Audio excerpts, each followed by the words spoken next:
You ever wondered how the wisest man who ever lived died? You've heard Billie Eilish's song about it, but now I'm gone. Tell you the real story of how King Solomon ended up dead and what it means for us today. Stick around until the end, because the lesson here is so important. Welcome to episode 1 of our series on the last days of King Solomon's life. Before we look at his tragic ending, we must first understand his glorious beginning. Solomon, son of King David, was chosen by God to rule Israel. So when God spoke to him one night in a dream and asked him what he wanted, he didn't ask for wealth or victory or even an end to his enemies. He asked for wisdom, the ability and the knowledge to govern God's people well. That selfless request pleased the Lord, so before he woke up, God gave him wisdom beyond measure, along with riches, honor and unmatched influence. Soon the world recognized his greatness. Kings and queens traveled from faraway lands just to sit at his feet and hear his words. And the Queen of Sheba, ruler of a powerful African kingdom, journeyed over 4,000 miles to test his famous wisdom, and she was amazed, not only by his answers but also by his dazzling display of wealth. Wow, we have to admit that Solomon knew how to live large. The magnificent temple of the Lord that he built in Jerusalem shone like a beacon, drawing all the surrounding nations to worship the one true God. It was a golden age, the likes of which had never been seen before. And if you're re-enjoying this retelling of the greatest and worst days of the world's wisest king, don't forget to subscribe below so you won't miss future episodes. Okay, let's go back to the splendor of Solomon's reign.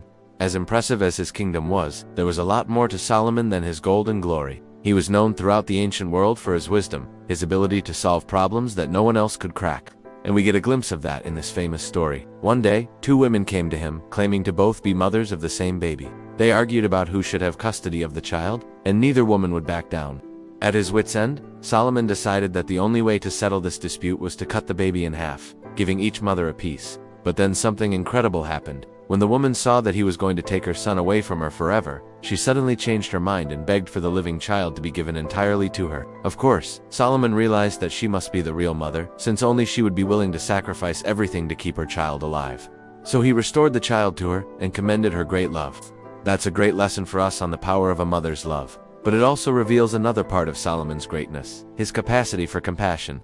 When we read through the books of Kings and Chronicles, we see that Solomon's heart was full of empathy, and he yearned to help everyone. He didn't want anyone who came to him seeking justice to leave unsatisfied. For example, when the widow of Zarephath found herself out of flour and oil, just enough to make one last meal before she and her son would die of starvation, she called out to God for help. And guess who God chose to answer her prayer? Solomon. Why?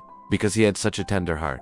But while Solomon desired to do good, his many kingdoms made it difficult to pay attention to every detail. And that brings us to our turning point. Have you ever had a time when you were torn between 2 paths? One right and the other wrong? Well, Solomon found himself at such a crossroads. When he looked at the beautiful foreign women at his father David's many weddings, he knew that God had specifically commanded the Israelites not to marry other gods. And he agreed that such a marriage would bring idolatry into his own heart and into the hearts of future generations. So he resisted temptation and didn't marry them. But after his father died, those beautiful women began to exert a subtle influence over him.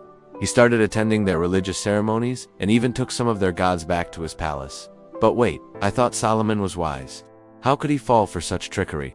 Well, sometimes we allow sin to creep into our lives without realizing it. Like a thief in the night, it slowly weakens our faith and makes us stray from God. Even Solomon, the wisest man in the world, was not immune to that. But once he allowed sin into his life, it became more and more difficult to resist its temptations. He began to favor other gods, and sadly, he never completely stopped worshiping them. Remember, God had told Moses that if the Israelites broke their covenant with him, God would scatter them among the nations and they would serve other gods. And that's exactly what happened to Solomon. As he turned away from God, those foreign gods took root in his heart and grew like weeds, choking out the word of God. Eventually, he started building altars for these false gods, complete with high places, Asherah poles, and sacred stones. He even allowed his wives to set up shrines dedicated to their gods in every part of the kingdom, including the temple that was supposed to be a place for worshiping the one true God.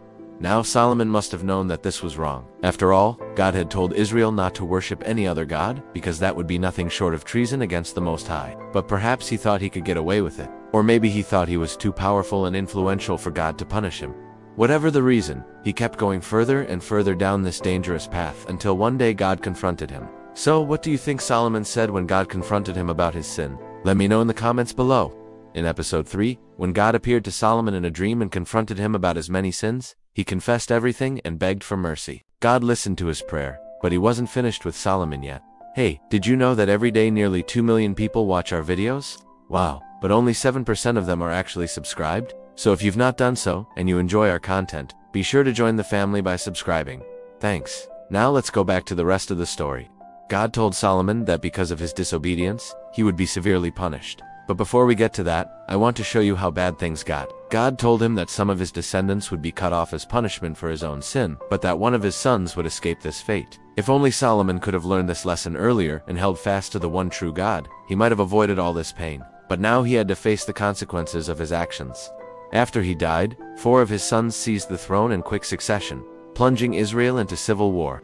It was a dark time for the nation, a far cry from the peace and prosperity under Solomon's early reign. This civil war lasted for 16 years and did end until Solomon's grandson Rehoboam took the throne. But even he could save the northern tribes from splitting off and forming their own kingdom of Israel, while Judah and Benjamin remained together in the south as the kingdom of Judah.